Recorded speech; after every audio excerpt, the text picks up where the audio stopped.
do you enjoy most about working remotely? What are the challenges that you've had? What I enjoy most about it, I guess, is either the lack of commute that I have and Absolutely. yeah, and probably, I guess, just being comfortable where I'm working. I'm the most productive in this office that I have been in any other office. I know completely what you mean. The commute is obviously a biggie. Yeah. Personally, as a woman, you don't have to make yourself look corporate if you're sat in your own home office.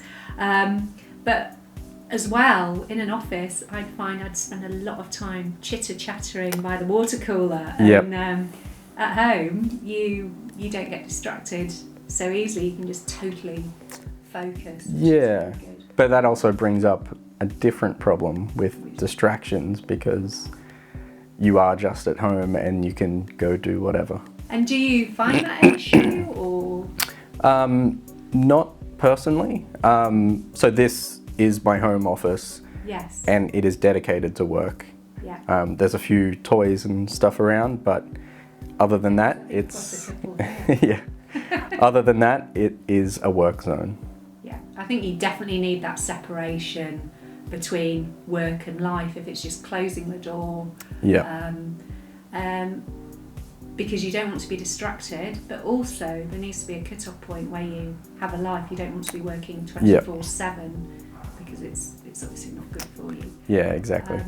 So you've written a blog about remote working and the challenges and everything. Tell me a bit more, and I can obviously reference that blog as well in the show notes if you'd like me to. Yeah, excellent. I often have people ask me about what it is to work remotely. They ask me if I have to go into an office from time to time, or if I just go and watch TV for a day, or if I find myself working all the time. Yeah. So I thought I'd take all those questions and try and write up what it actually means, at least to me, to work remotely. And basically I came up with 4 problems with working remotely and how I personally overcome them. So the first one was distractions. Yes. And how to overcome distractions. To me, when I started, I thought that was going to be the biggest problem I had. So I did a lot of prep to get a space where I had minimal distractions. And that's why I have this dedicated office for that. Another one was isolation. So this one's often talked about by people working remotely. You don't have, I guess, contact with other people. To me, this was less of a problem, mainly because my personality is I'm quite content being by myself for a while. But also our team is quite good at this. So we have daily stand-ups on Zoom where we actually see everyone every day. Yeah. And because you're in the valley as well, so you can hear the life going on, and even if you're not involved in it, it's not like you're stuck in the middle of nowhere. Yeah, exactly. And I quite often go outside and go for walks just to get away.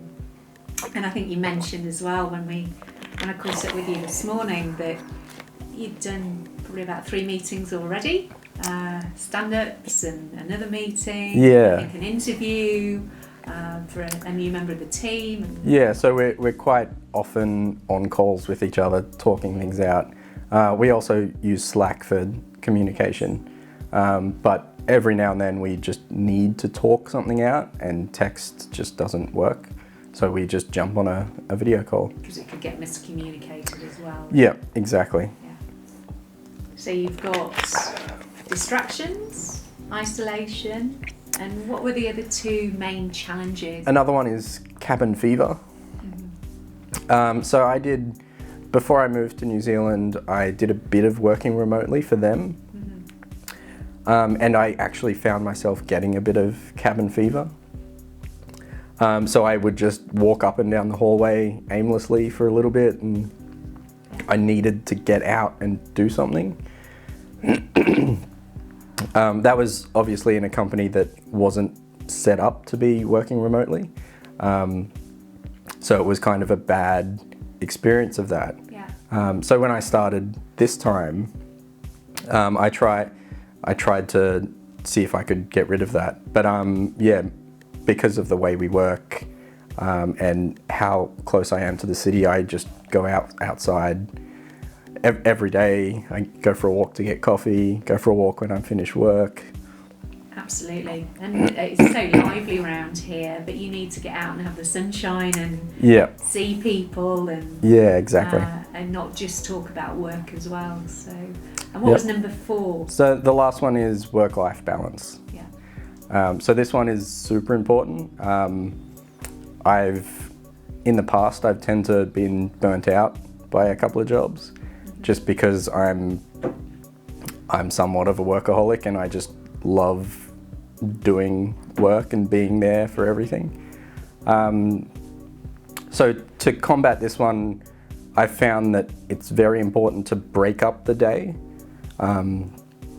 Even though you're at home, if you have something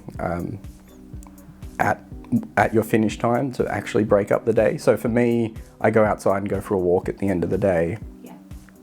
And that basically breaks up the work day from the non-work day. That's like your commute, so to speak. Yeah, effectively. It's that downtime, whether you listen to podcasts or Yep. the birds, whatever. So, yeah, definitely. Mine's reading bedtime stories with my youngest daughter. But that's kind of the cut-off point. Yeah. That you need.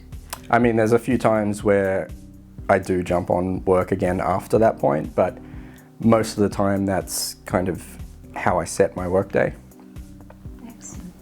So you've got it all set. You're all set up for remote working. Yeah, yeah.